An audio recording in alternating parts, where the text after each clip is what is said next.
అసలు నేను యాక్చువల్‌గా వైఎస్ షర్మిల గారి గురించి పెద్దగా వీడియోలు చేయొద్దనుకున్నానండి. ఎందుకనంటే, ఈరోజు ఏదో ఆంధ్రప్రదేశ్‌కొచ్చేసి నేను ప్రజల కోసం, ఆంధ్రప్రదేశ్ ప్రజల కోసం, నా పుట్టింటి కోసం వచ్చేసాను అని జెప్పి చెప్తున్నా గాని, కేవలం వైఎస్ఆర్ ఫ్యామిలీ అనేది అధికారం కోసం మాత్రమే పనిచేస్తది అనేది మనకు అనేక ఉదాహరణలున్నాయండి.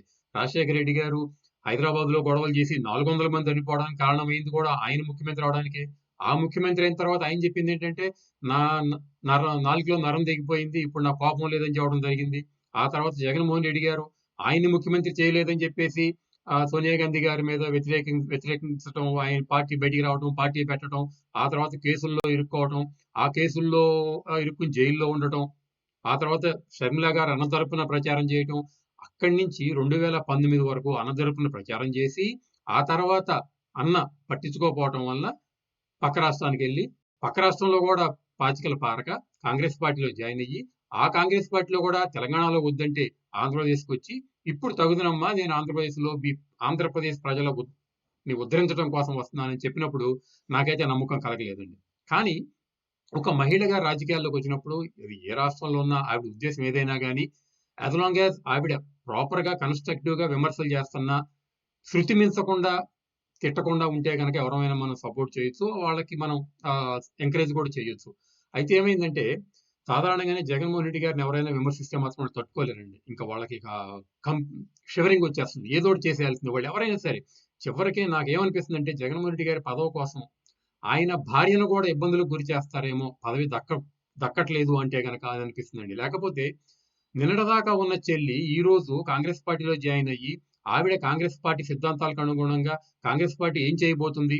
బీజేపీ ఏం చేయలేదు? దానికి జగన్మోహన్ రెడ్డి గారు ఎందుకు సపోర్ట్ చేస్తున్నారని రాజకీయంగా మాత్రం విమర్శలు చేస్తే, రాజకీయంగా ఆవిడకి సమాధానం చెప్తే బాగుండేదండి. కానీ ఈ వైఎస్ఆర్ కాంగ్రెస్ పార్టీ సోషల్ మీడియాలో కొన్ని యూట్యూబ్ ఛానల్లో గౌరవంగా డాక్టర్లు అనబడేటువంటి వాళ్ళు కూడా అతి జుగుప్సాకరంగా నీచంగా ఆవిడని సంబోధిస్తూ ఆవిడ ఏదో ఎవరితోనో ఎఫ్ఐఆర్లు ఉన్నాయని చెప్పేసి అలాగే ఆవిడ భర్తకు కూడా ఎవరితో ఎఫ్ఐఆర్లు ఉన్నాయని చెప్పేసి అసలు ఈ ఫ్యామిలీ ఒక ఎఫ్ఐఆర్ల ఫ్యామిలీ అని అసలు షర్మిల గారు రాజశేఖర రెడ్డికి పుట్టలేదని చెప్పేసి అంటే వాళ్ళు విమర్శల్లో ఎంత నీచంగా దిగజారిపోతున్నారంటే విజయమ్మ గారి యొక్క శీలాన్ని కూడా శంకించే విధంగా వీళ్ళు ఈ విధంగా సోషల్ మీడియాలో చేస్తున్నా గాని, జగన్మోహన్ రెడ్డి గారు దీన్ని ఖండించట్లేదు అంటే, తన తల్లి మీద నింద వచ్చే విధంగా తన పార్టీ వాళ్ళే మాట్లాడుతున్నా గాని, ఆయన ఏమాత్రం దాన్ని పట్టించుకోకపోవటం చూస్తే గనక నాకిది బాధ అనిపించింది. ఇంతే కాకుండా ఈరోజు సాక్షి మీడియాలో యాంకరు పదే, పదే, పదే షర్మిల శాస్త్రి, షర్మిల శాస్త్రి, షర్మిల శాస్త్రి అంటున్నారంటే, అది వీళ్ళేం చెప్పాలనుకున్నారు? రాజశేఖర రెడ్డి బిడ్డ కాదు. ఈవిడికి రెడ్డి అనేది ఉండదు.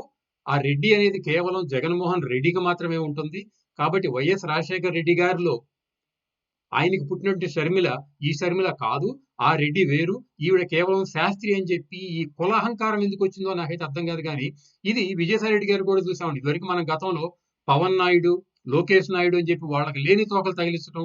అలాగే ఇవాళ షర్మిలారెడ్డి గారు, షర్మిలారెడ్డి, వైఎస్ షర్మిలారెడ్డి అని మొదటి నుంచి తెలుసు. ఆవిడ సర్టిఫికేట్‌లో కూడా అదే ఉంటే, ఈరోజు కొత్తగా మరుసుపల్లి షర్మిల శాస్త్రి అని చెప్పేసి చాలా వ్యంగ్యంగా ఒక టీవీ యాంకర్ సాక్షిలో కూర్చొని మాట్లాడుతుందంటే జగన్మోహన్ రెడ్డి గారి, భారతిరెడ్డి గారి ప్రోద్బలం లేకుండా, వాళ్ళ అనుమతి లేకుండా మాట్లాడగలుగుతారా? అంటే చూడండి, జగన్మోహన్ రెడ్డి గారిని విమర్శిస్తే తట్టుకోలేక పర్సనల్‌గా ఎంత దాడి చేస్తున్నారనేది అర్థం చేసుకుంటే మాత్రం, ఇది తప్పు అని ప్రజలకు చెప్పడం కోసం మాత్రం నేను చేస్తున్నాను. ఎందుకనంటేనండి, ఇంతే దాడి, ఇంతే హ్యూమిలియేషను గతంలో లోకేష్ గారి మీద కూడా చేసి, ఆయన బాడీ షేమింగ్ చేసి, ఆయన విపరీతంగా తింటాడని, పొప్పని, ఏమీ చేత కాదని, మాట్లాడటం రాదని, రకరకాలుగా ఆయన అవహేళన చేసి, ఆయన యొక్క ఆహ్, స్టేచర్‌ని తగ్గిద్దామని ప్రయత్నిస్తే, అతను చాలా దృఢ నిశ్చయంతో, చిత్తంతో వీళ్ళకి ఎట్లైనా సరే తనేంటో నిరూపించాలని చెప్పి, తన బాడీని, తన ఆకృతిని, తన మాటని, తన మాటలోని పదున్ని మార్చుకుని, ఇవాళ ఒక గొప్ప నాయకుడిగా వీళ్ళందరికీ మొగుడులాగా తయారయ్యాడు. అదే విధంగా షర్మిల గారిలో కూడా రాజశేఖర రెడ్డి గారి ఫైరే ఉంది కాబట్టి డెఫినిట్‌గా వీళ్ళకి సమాధానం చెప్తుంది.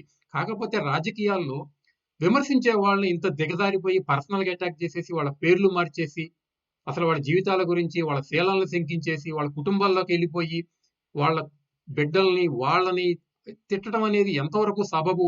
ఎందుకు ఒక రాష్ట్ర ముఖ్యమంత్రిగా ఉన్నటువంటి వ్యక్తి తన పార్టీ కార్యకర్తల చేత ఇలా చేపిస్తున్నారంటే మాత్రం ఇది కేవలం రాక్షస రాజకీయ క్రీడలో భాగంగా మాత్రమే ఇలా చేస్తున్నారేమో అనిపిస్తుందండి.